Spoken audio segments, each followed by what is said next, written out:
Hello again, it's Garson, and this is going to be a quick guide for the new Paladin subclass in patch 8, the Crown, Oath of the Crown. So without further ado, whatever you do, don't want to lose your oath, so definitely gaslight people with the dog.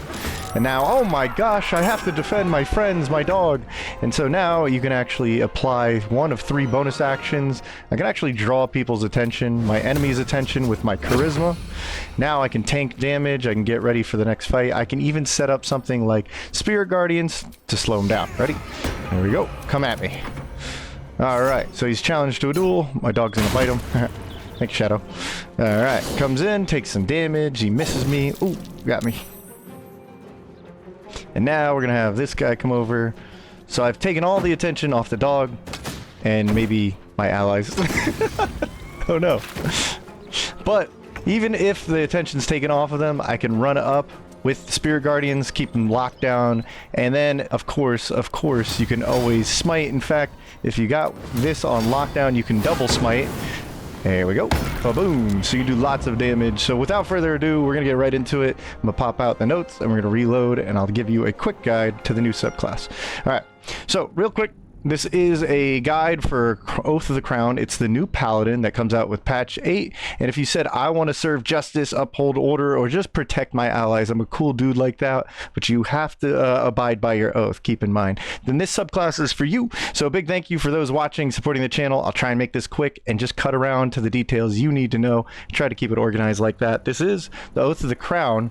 Now this is a quick guide, meaning I'm not actually multiclassing or optimizing for the perfect build, ultimate build. You do you. This is just to get to the point and do the new thing, the new subclass, and do its one thing at least, do it really well. Okay, so I have breakdown videos. I've even ran a pure Paladin Oath of the Crown twice in honor mode. I really like it. I think it's versatile, but we'll talk about that some other time. Let's get into it, have fun. Here we go. We're on the clock. I have played all the new subclasses in honor mode during the beta test, and I beat honor mode, so you could definitely do it yourself with a pure Paladin. What is it though? So Oath of the Crown is a Paladin's Paladin. I guess you could say in terms of gameplay and, you know, nerdy stuff, tanking, protecting. If you know the terminology, aggro, then this is probably for you, all right? So this is the Paladin's Paladin, or a tank kind of subclass, and what it does is it grants yourself or allies, you choose, there is the new Righteous Clarity. This is a bonus action. Once per short rest, you can give allies or yourself extra attack accuracy. You can actually you can attract enemies' aggression with the new Champions Challenge, as well as you already have Compel the Duel, or you can even command people. So you can be a bit of a control freak, but the idea is you're going to draw attention to yourself and tank damage, and then heal self and allies. So another option you could use your oath is to turn the tide and do a big old heal in an area. Hold on. This big old 30-foot area, you can actually heal everybody around you. So that's pretty nice as well. It scales with your Paladin level and charisma. And also, there's a really cool feature I've come to love, which is you can actually take damage from your allies. So as you get more Paladin levels, you can take more damage in the form of radiant damage, and you can heal your ally, but you have to stand next to them and then take a reaction and do the damage and heal. Okay, so also there's some usually unavailable spells, like the Spirit Guardians is finally on Paladin thanks to the subclass. So let's dive right into it and keep it simple. For this setup, you can actually run strength or dex, but the way I'm recommending it is heavy armor, and that therefore I mean strength. Okay, so strength is one of the probably your most important stat. It's going to determine your melee damage and accuracy. Okay, so damage and accuracy bonus. You have the heavy armor, you have a carrying capacity, you have the shove bonus and shove resistance. You won't have initiative. Instead, you'll have to make up for that with, say, maybe a vigilance elixir, but you will have heavy armor, so good base armor class, which is great if you're gonna quote-unquote tank, right? Charisma would be the next most important stat, because this is really where all the casting, like getting everyone's attention with Champions Challenge, even if you multi-class, is determined by charisma. Your Paladin spells for like Compel to Duel or Command go off of that, and some other spell effects as well. So it gives you a healing boost in terms of lay on hands. Pretty sure it has a boost to Turn the Tide, if not Lay on Hands, but some of your healing spells also get a charisma boost. And yeah, enemy aggression in the form of, say, Champion's Challenge, drawing their attention, ignoring your allies, and Paladin spell accuracy, and it's just straight up good for Risen, right? So if you want to tell people to go kill themselves, they might actually do it because of the charisma bonuses to Persuasion. Constitution is important as well, mainly for taking hits, so maybe if you want to modify this a bit, Constitution's more important, but also concentration on things like Compel the Duel and Spirit Guardians, but otherwise it's really just more for HP, especially if you're going to take a hit for your teammate. That's a lot of damage to take, okay? So the starting stats, if I were to start a brand new Paladin, Oath of the Crown, I would start our Acolyte here, Shadowheart. Let's give him a whirl. So I would obviously pick Paladin, and the cool thing is it's a level 1 subclass, so go Paladin. Take Oath of the Crown, and then for my stats that I'm recommending just so you can get in and play is honestly 16, well actually 17, I should say 17, and we want to drop Dex down. We can actually dump Wisdom for once, Intelligence as well. Let's have some decent HP, and then 16, and I'll show you why. So you want Strength for the reasons we said, attack damage, being resist shoving, weight capacity, and jumping. That's great. Dexterity, we're going to lose out on initiative, but we're using heavy armor. Constitution, HP, concentration, and charisma is a really big deal as well. Plus we can turn it into attack power thanks to arcane synergy.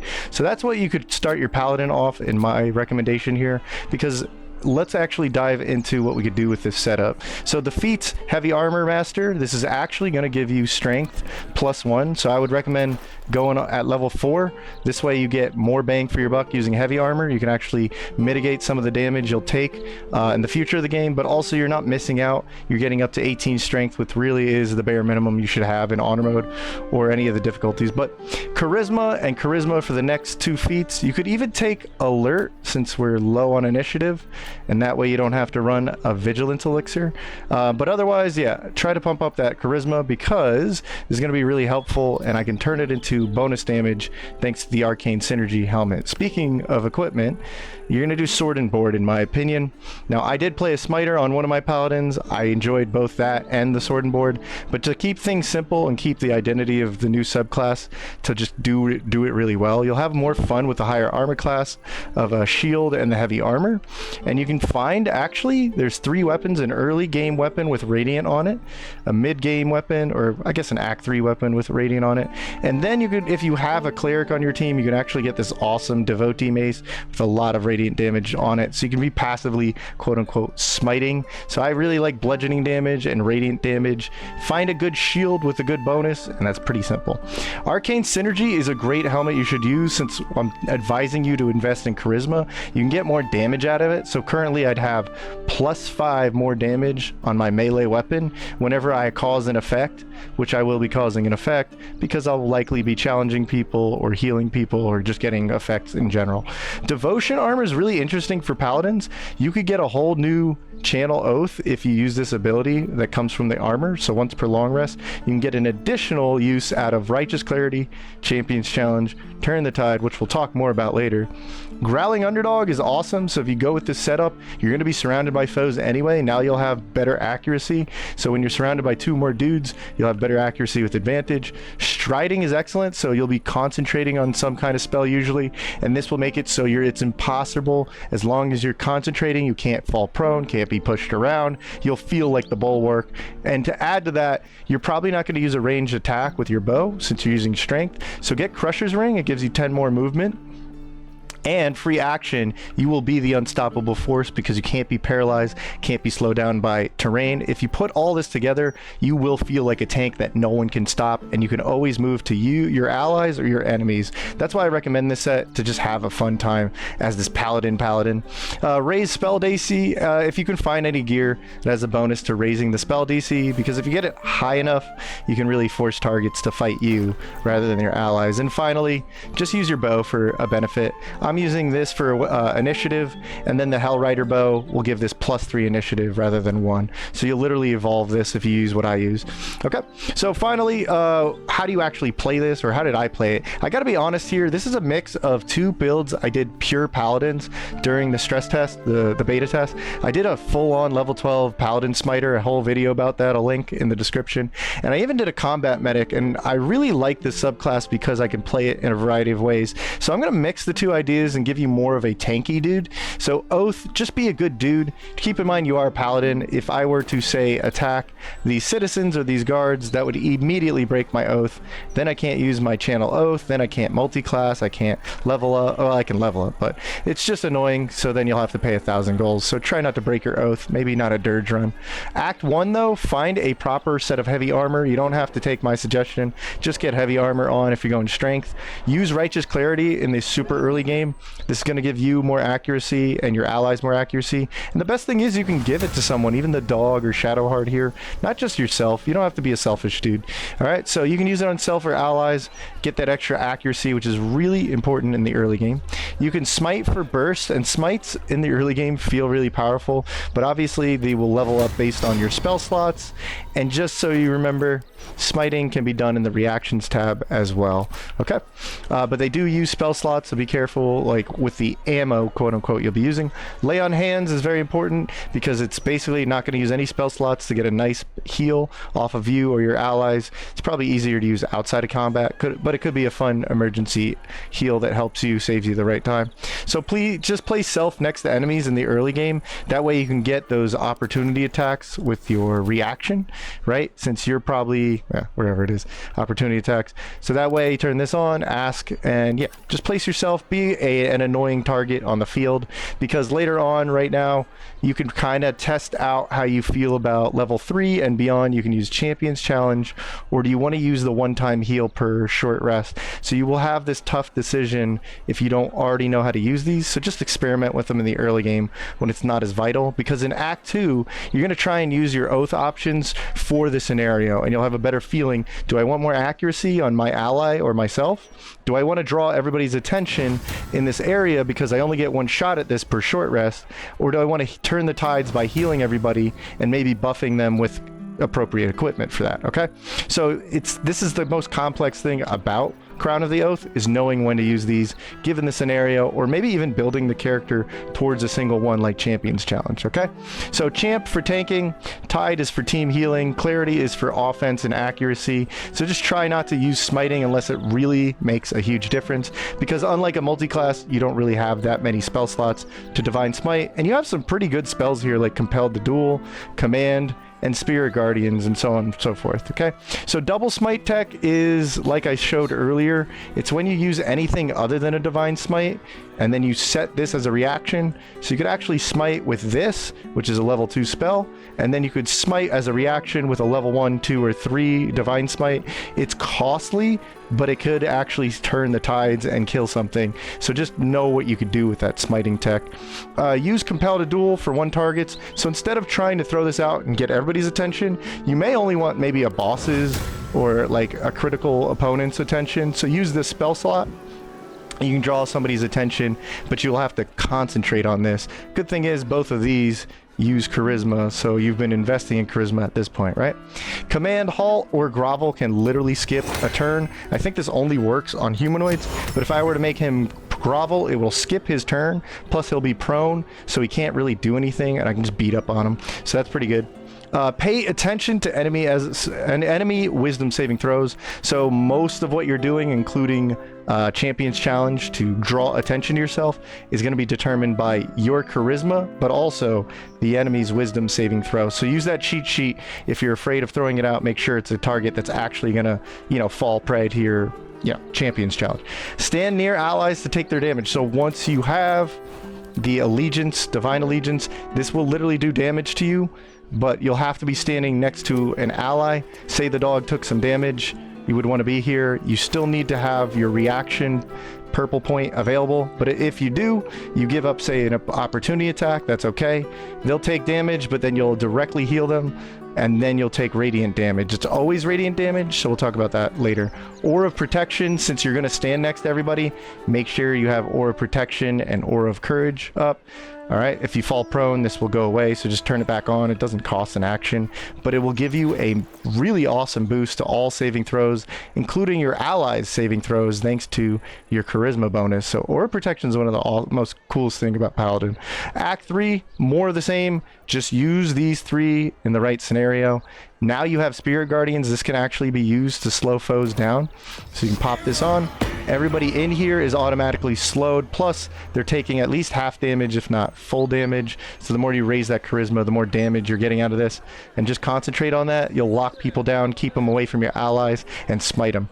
You should have a much higher chance also to like get your spells. Like I said, Spirit Guardians damage and the Champions Challenge, all their attention. And finally, Warden of Vitality is it's not the best heal, but for a level 3 spell slot, you get like a bunch of bonus heals on your bonus action for 10 turns, and you don't have to concentrate. So I did a combat medic and it was pretty fun for that.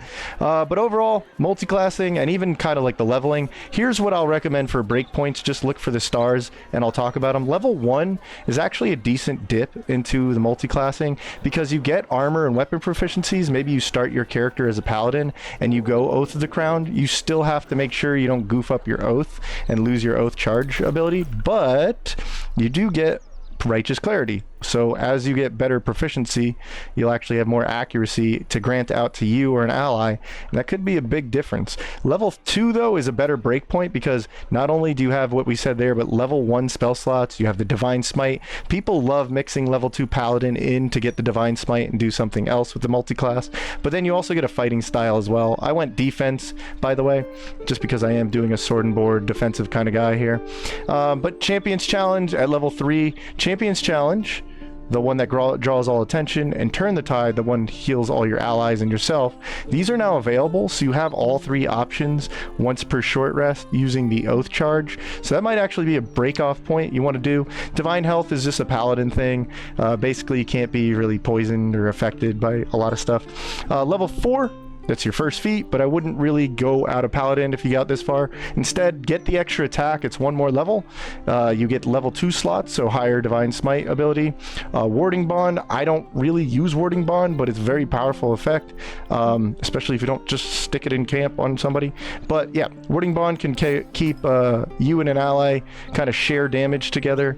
It's pretty funny and could be potentially very broken, but you have to build for it. Level 6 though, there is Aura of Protection. Like I said, it gives all of your charisma bonus to all of your saving throws in an area around you. So it's like a 10-foot area. So the dog right now also has bonuses to his saving throw from Aura of Protection, okay? So you and your allies can be protected, and then if you go even further to level 7, you do pick up Divine Allegiance. So my dog might take damage, and he has the bonus saving throws from Aura Protection. He's close enough for me to recover and take damage for him. So just be a good friend for your good boy there. But then level 8, I wouldn't recommend. You're getting your second feat at this point. Level 9, I still don't recommend it, but you do have Spirit Guardians. Actually, maybe a little recommendation, because Spirit Guardians isn't normally available on Paladins, at least for getting the level 3 spell slots. You have a decent amount of spell slots to smite, do commands with, compel to duel, and now you have the Spirit Guardians, but 3 more levels to go off and do something else with a cool multiclass. And now, like Hexblade, you could take the Hexblade weapon. Level 10, Aura of Courage, maybe not. Level 11, Improved Smite. This means every single melee swing is now technically a smite.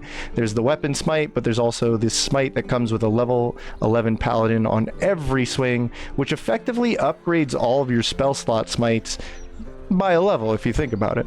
So level 12, you didn't multiclass, and you finally take your last feat.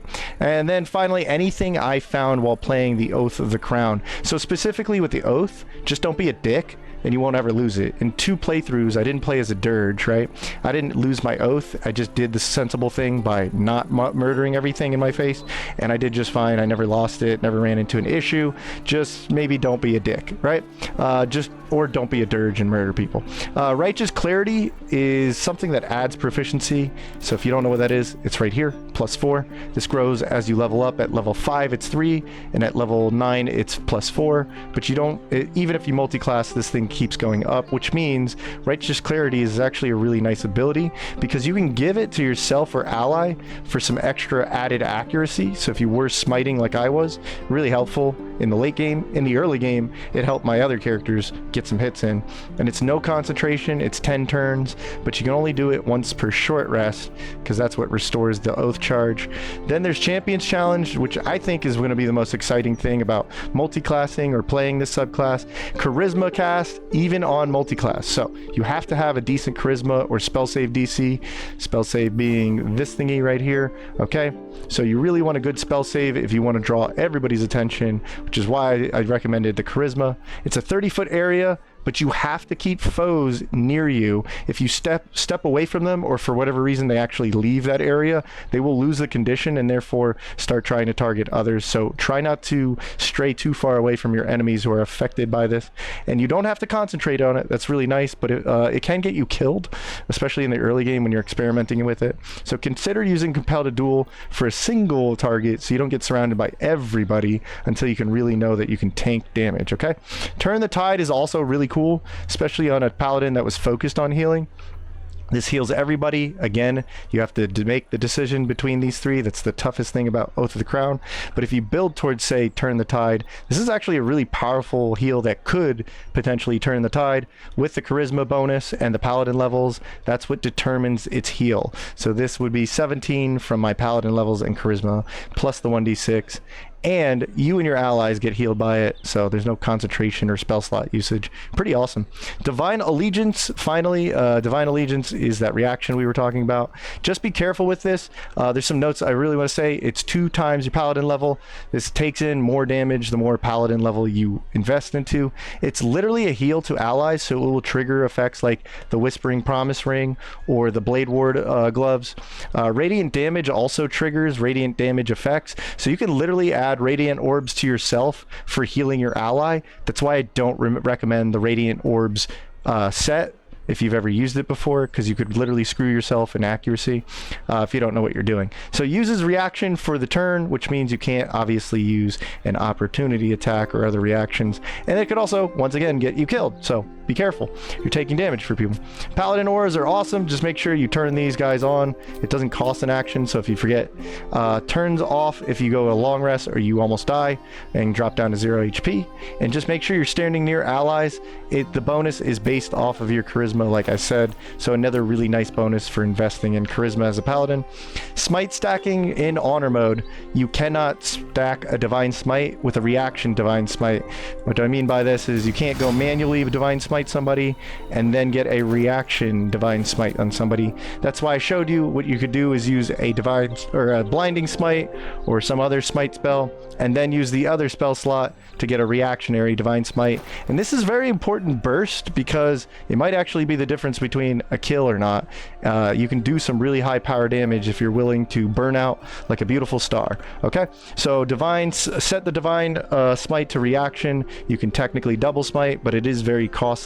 Just something I wanted to recommend to you. How do you even play this? How come there wasn't a lot of gameplay? Because there are in older videos. I go over builds, more breakdown description. I'll link those in the comments section. For now, check out the playlist. It was I think, what was it, the new subclasses run number 2, right? So go check that out. I have an entire playlist just playing the new paladin, and otherwise just come join the stream. We're already doing a new run. I have fun answering your questions and comments anyway, so just I'll see you there. Otherwise, you're my sponsor. I gotta get to the next quick guide video. Thank you so much for watching, seriously. All right, I'm running out of breath. Go play the new Oath of the Crown paladin.